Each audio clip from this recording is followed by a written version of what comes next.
Hi everyone. We're up at the house, as you can see. We have a resident horse. I suppose you can see him. If I can turn it around a bit.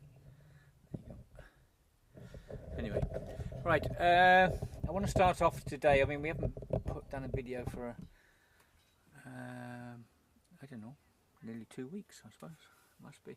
So I'm going to run through a few things today. I mean, a lot's gone on in the last couple of weeks, so I want to run a few things. I mean, the first thing is we had a boat come across on the southeast coast. Oh no, sorry, on the east coast it was, not southeast, on the east coast. And this morning, which was sinking, and we got some messages. I put it over to Philippa because Philippa dealt with it this morning, and so I put it over to you to say what happened. Yeah, well, someone on the boat has a relative or friend in Moria, so they called them, who then woke up another friend, who then called America to one of the volunteers that he knew. Then she called me to say they were in danger, the boat was sinking, because they didn't know who to call. By that stage, they were still coming across. I messaged and chatted with the Proactiva captain and also with the Refugee Rescue Makara captain this morning, who both were awesome, as always. Informed the Coast Guard. Eventually they were found. There were 72 people on the boat. They'd thrown their belongings by that stage into the sea to stop themselves from sinking. But the good news is everybody's safe. And although it went around a very long way to get help, they got help in the end. So that was a good thing. Makara went down and stood on standby while they were talking to the Greek Coast Guard. Proactiva informed the groups in the south who drove up so they could see them from land in the end, which was good. So yeah, that's a good one for today. I mean, to start the day like that, knowing 72 people, you know, that were in danger actually made it, because in that area we've lost, in the last few weeks, we've lost a few boats, haven't we? And a few people. Here and down there, yeah. There's a lot. We keep seeing search and rescue, like, notifications from the Turkish Coast Guard. Things like, 9 people found alive, 2 dead. We're just wondering where the hell the rest of the people are off these boats, because it's always like under 10 that they found with alive and dead people. And last week it was every other day they were looking for missing people. Bizarre and quite scary that we're losing so many. But this morning was a good story. 72 people alive and well, thanks to a lot of volunteers and a good network of people. Yeah, nice one there.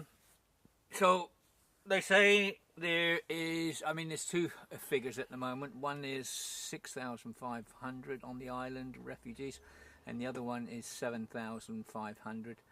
I tend to believe, maybe between the two myself. Yeah, between official figures and our estimations, there's always a huge gap. But the numbers coming in the last weeks are just ridiculous. I mean, they're really shooting up.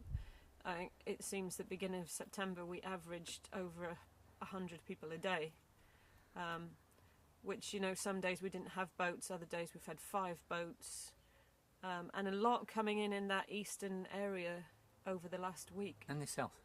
And the south, not so much up here, because they've moved all the NATO boats and everything up here to stop the crossings here.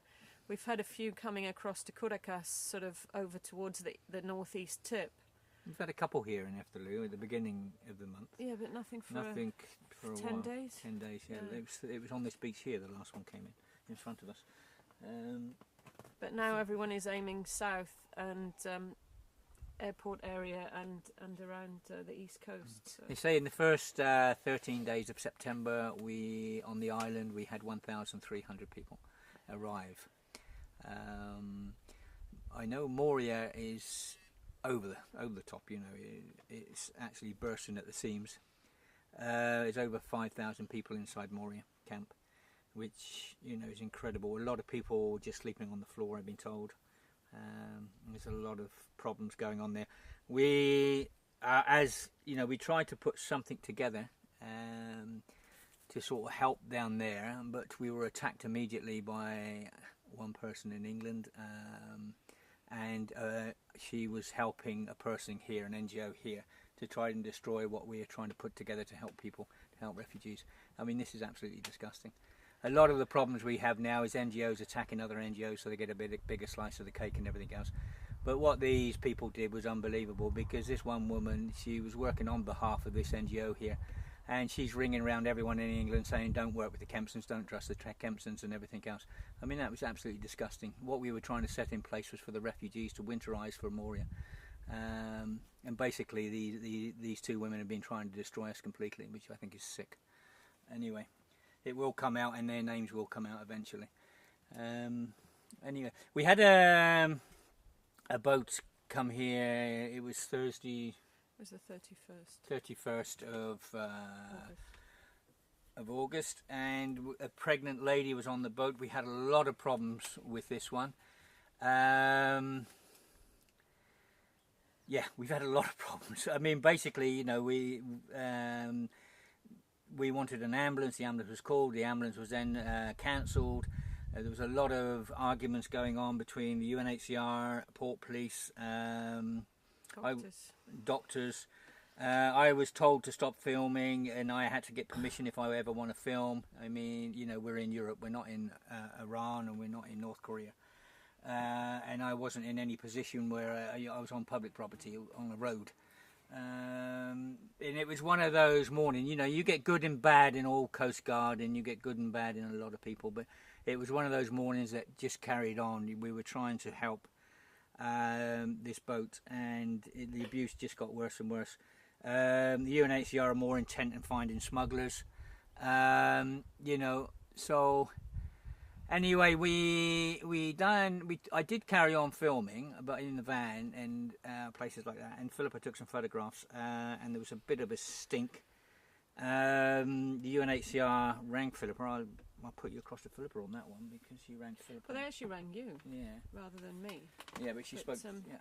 I mean, what happened was we had a woman whose waters, she was losing water. Her waters had broken. She was in pain. Her contractions were 5 minutes apart.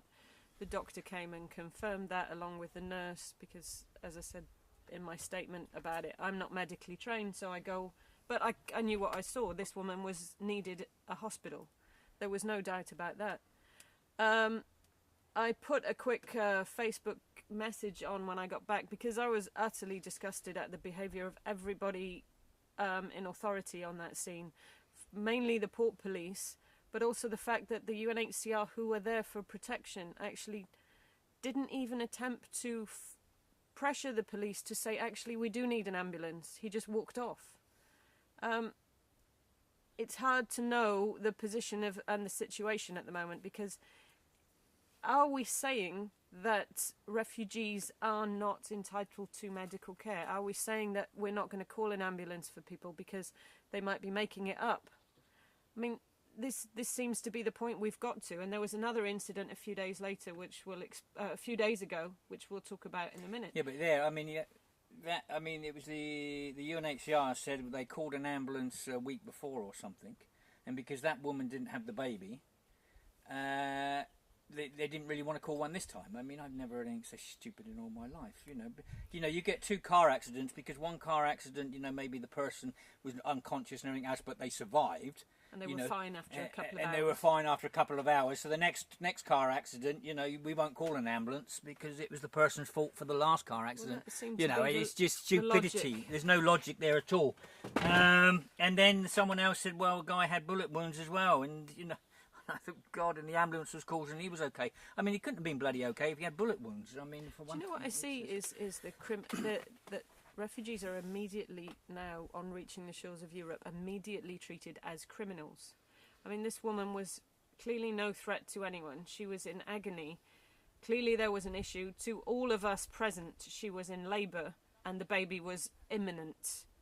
When the ambulance arrived, the ambulance doctor also confirmed that she was in labour and asked why we cancelled the ambulance, and was quite annoyed that he wasn't allowed to come when they called him the first time. As it is, according to the statements that were then put out, the UNHCR tried to say that we should never have called an ambulance because the woman was only 7.5 months pregnant and the baby wasn't born. Now, to me, if the woman was only 7.5 months pregnant, the necessity of the ambulance was a greater need than it was if she was 9 months pregnant. 100%. Because the risks to her and that baby, and they kept her in for 4 days in the hospital. She was in getting treatment for 4 days. So she wasn't out jogging half hour later after the ambulance dropped her off in the airport and in the hospital. Yeah, but the thing is, she's then it was for 4 days, and it's our fault, and we were putting out. It was fake picked news. up by the local press, who basically did not even attempt to speak to me or anyone present at that time, or the doctors that were there, or the ambulance doctor. All they took was the UNHCR statement that the woman was only 7.5 months pregnant and wasn't in labour, like she was fine, and the Port Police who said that there was no need for an ambulance. The assessment of the Port policeman, I was stood there when he went over and said to her, via an interpreter who spoke Greek, "Are you in pain?" And she said no. So his interpretation of that was actually she's better, and that was the point he cancelled the ambulance. Well, at that stage, she wasn't in pain. I don't know, but what happened... Contractions come and go. Yeah. You know, 1 minute, I mean, I watched my daughter being born, you know, 1 minute you're screaming your head off, the next minute you're sitting there talking to me.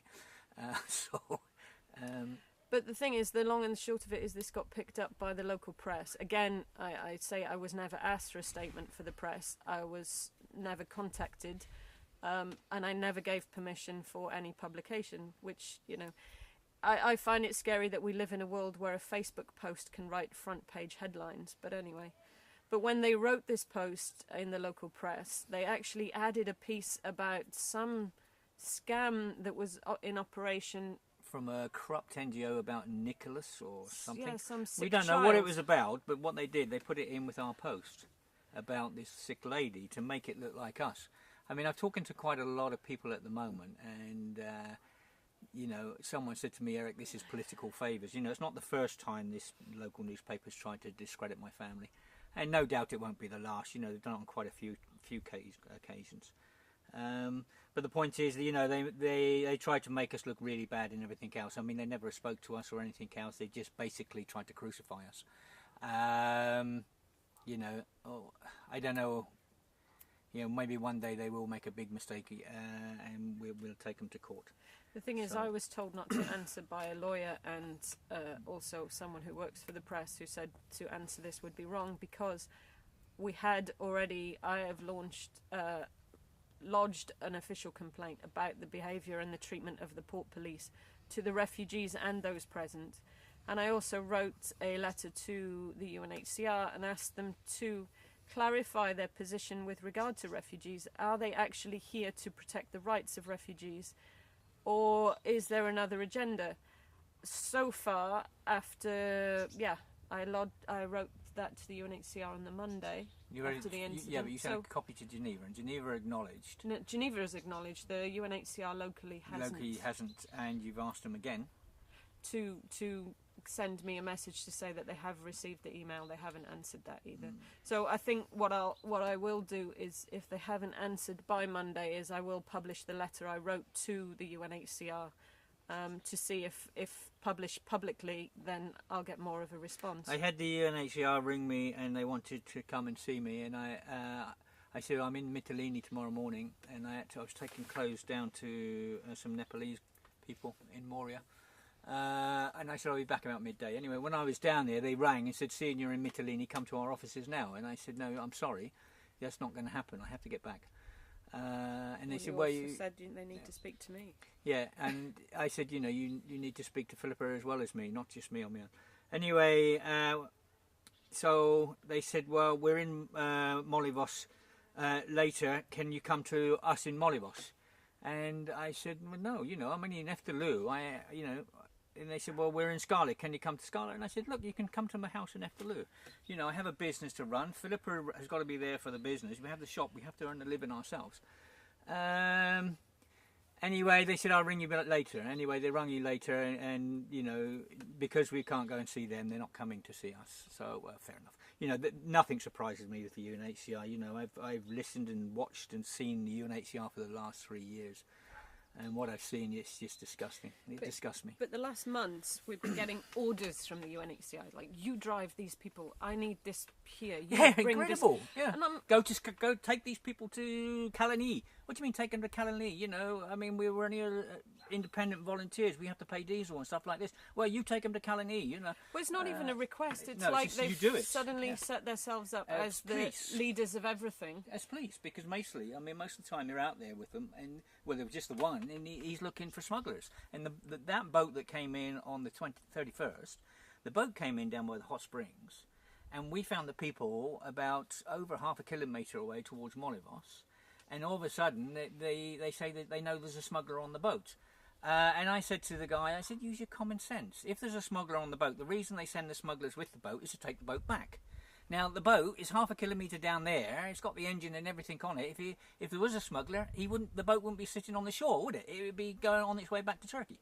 You know, they don't care about that. Anyway, they arrested this guy, and his wife was screaming and everything else. I mean, this is ridiculous. But I've even had messages from them saying, we have to move our spotting point further to the west. We need to have people out there 24 hours a day. It's always we, but the point is, it's just one guy, you know, ordering everyone round as though they can. I mean, we don't even get paid. We get nothing. We're doing this out of the goodness of our hearts. We're trying to help thousands and thousands. We have helped thousands of refugees, and we're treated like a piece of shit. I mean, I videoed him in Petra the other week. I still got the video. You know, and he was really abusive. And a woman came to me and said he wouldn't even recognise, he wouldn't even identify himself. And she said that on camera. She thought he was a fascist by his behaviour. Yeah, he thought. But you know, when you got this going on, this is insane, absolutely insane. I mean, I won't even go to a UNHCR meeting anymore because what I've seen over the years and everything else, I try to go mix in with them and that, but you know, they're just abusing people. They don't, you know, people think, oh, UNHCR, Red Cross, and all these people, you know, they look after all these refugees. They don't realise they don't feed the bloody refugees at all, do they? They don't realise they don't give them clothes, you know, and things like this. You know, up here on the north, we've done nearly 99% of the work, feeding, clothing, medical and everything else. And the people that walk away with the money are these people that sit around having meetings all day, saying how great they are and what a fantastic job they do with a massive, great propaganda machine. The thing is, you see all the work here and the cost of, like, all the...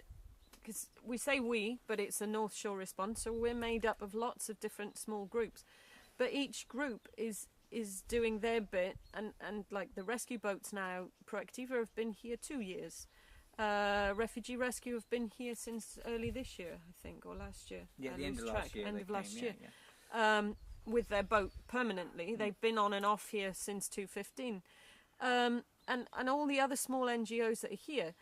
Now, these operations, especially like the Proactiva operation, has cost an absolute fortune. All this money is donated money to that NGO. All the people doing the work here are not on salaries. They're volunteers here doing the work. And that's the same with all the spotters. All the people driving refugees at night, in the middle of the night. They give up their 2 weeks holiday to come here and work. They raise money amongst their friends and family to come and help refugees. And over us, we seem to have this now voice saying, or assuming that we work for the UNHCR in some way. I mean, what support have we received? We've asked several times for support for the refugees. I mean, we did receive 20 tarpaulins after us I had a massive argument with the second in command in Mytilene Airport because she promised us weeks before we could have tents and food and everything else for refugees, and we actually got nothing. So I met her in Mytilene Airport, and then I had a massive argument with her again down there. That was a year and a half ago. That was a year and a half ago. We got 20 tarpaulins, and that is it. They've asked us for shoes, hats, and everything else for people in Moria. They've actually asked us, and we've given it. We've done our best to supply it. But, you know, we don't get any money from governments, from the European Commission, from the European Parliaments, or nothing like that. The people up here. And it's all the people up here that put the work in and put all the finances in due to good people around the world with their big hearts. And we're the ones that get abused constantly. And the UNHCR doesn't even stand up for us. What happened out there the other day was sick, you know, and that was wrong. They've never stood up for us. I mean, they've come at us several times. We had a meeting at the end of 2016 against our family, a UNHCR meeting, which was changed to another venue and a different date without us even knowing. And there was a 1 hour meeting against my family. You know, and that was sick because basically they were saying that we were photographing young children secretly and stuff like this. They were actually basically calling the pair of us paedophiles in this meeting. I went absolutely bloody crazy. You know, I've had my own daughter. You know, I've got a baby myself. I mean, she's 19 now. But for them to even come up with that was sick, you know. And it's one thing after the other thing after the other thing. On the 28th of October 2015, you know, this needs to go out as well. The UNHCR again, you know, we had bereaved families on that big accident we had when we lost over 70 people, you know, and I see a lot of heartache in that night I was out here, and a lot of bodies and stuff, things no one wants to see. But the next day, I'll leave this one to Philippa. I mean, they put out a statement, the UNHCR, that they took the people, the bereaved families, down to the Blue Sea Hotel, and I was quite amazed what happened next.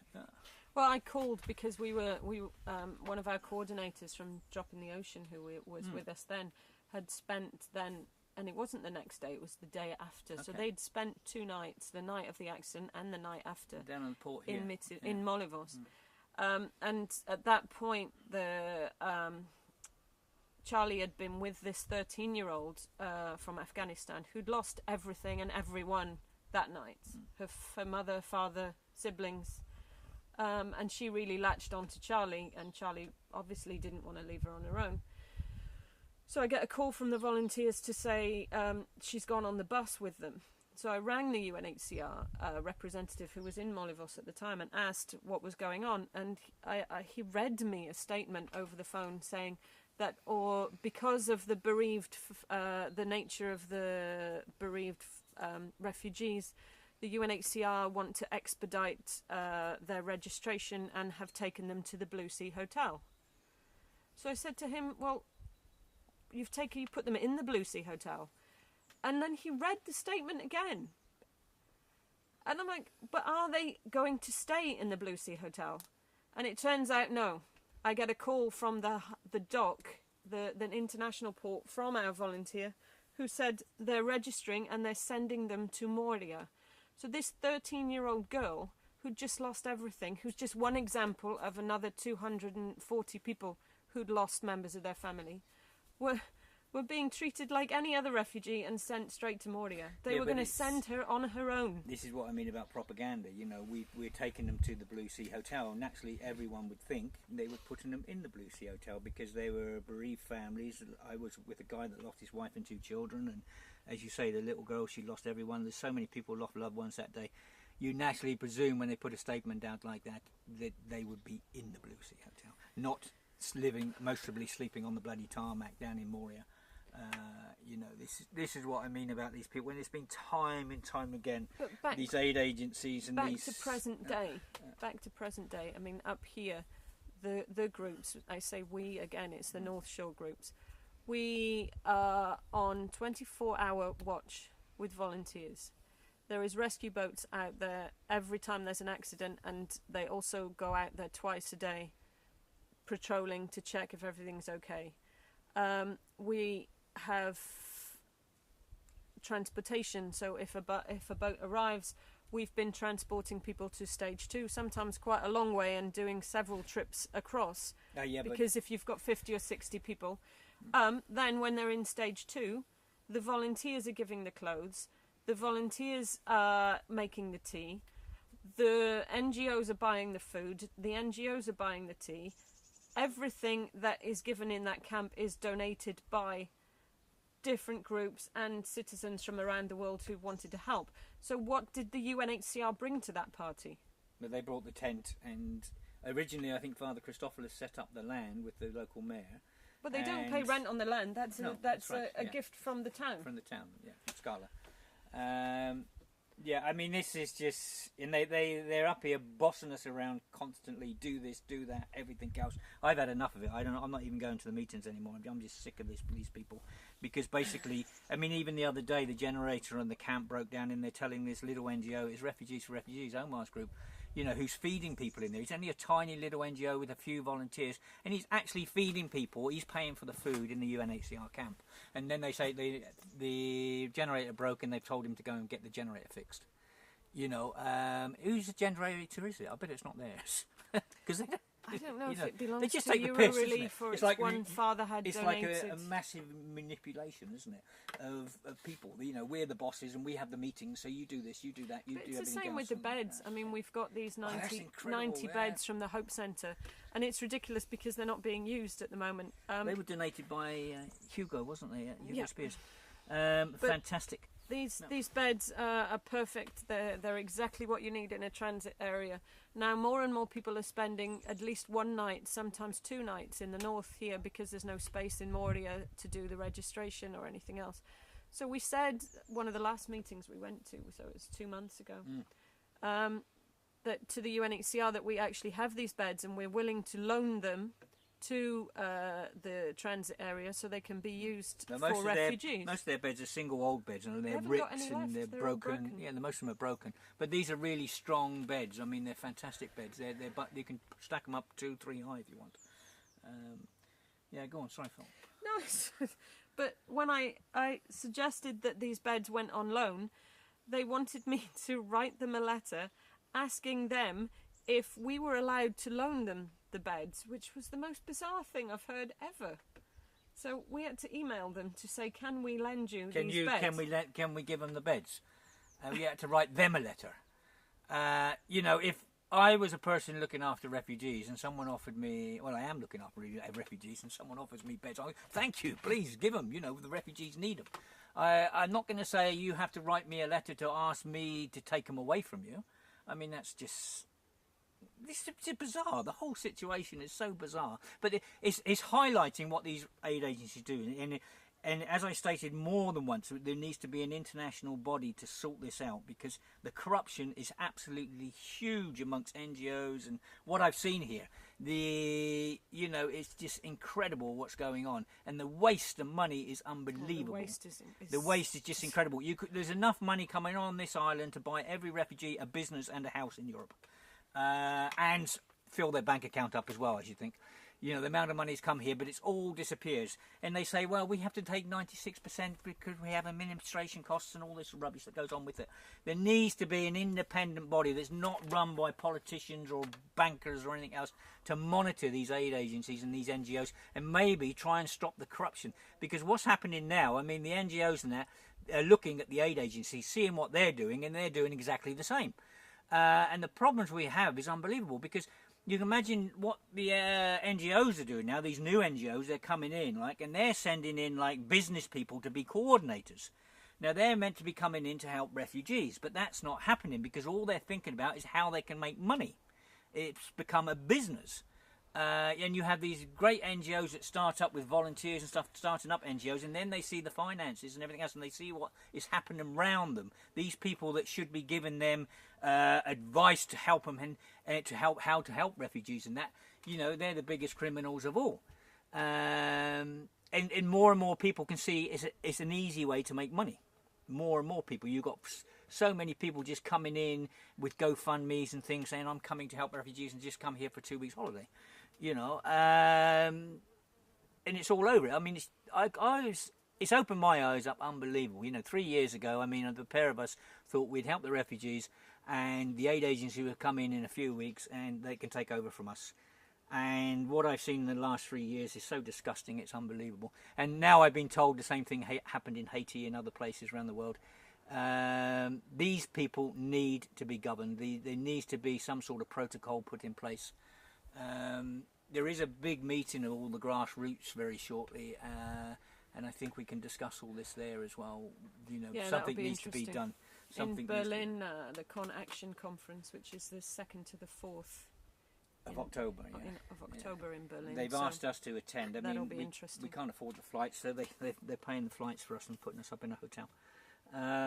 But it'd be nice to meet all the other grassroots and get the same stories, and I guarantee, because I've spoken to a lot of them already, they're just so sick of NGOs and aid agencies and the UNHCR and the bullshit that comes around with them. Anyway, I'm sure we'll solve that problem eventually. We'll talk about it. There needs to be statements put out against these people and what they do. There's been so many stories here, about them. It's unbelievable. And not just the UNHCR, believe me, it's the Red Cross, it's a lot of them. It's what I've seen in Moria, and what haven't I seen in Moria? Let's put it that way. You know, it was the Red Cross came to get me to apologise to them in the at the end of a UNHCR meeting. They wanted me to put a public statement out to and apologise to the Red Cross for what Salam Hudin, when we lost people in the winter, you know, this winter, January, when all the snow and cold and everything else, and they still hadn't winterised these aid agencies. They're still having meetings over it, and people died in that. Salam snuck in and filmed the Red Cross watching the Lord of the Rings, I think it was, wasn't it? Yeah. Film in one of these mobile homes. And I put a comment underneath saying, you know, they were watching, it's absolutely disgraceful and so insensitive that they were watching a film when people died that day, and you know, people are living in bloody underneath nylon tents in freezing cold, dying. Anyway, they said, you know, they wanted me to publicly apologise, and I said, there's no way that's going to happen, no way at all. You know, what I said, I believe in, you know. But they said it wasn't a large TV. It was a cine screen. And I stood there just shocked. They want me to publicly apologise because I didn't know the difference between a large TV and a cine screen. In this situation, you know, when people have died and everything else, it's the actual mentality. It's just incredible. You stand there and you think, what sort of planet are these people on? You know, it's just... But that's them all over, I'm afraid to say. Anyway, we're rattling on a bit. Anything else you want to say? No, we need... Yeah, no, we need to wind this up. I'll show you something. Where are you, the dog?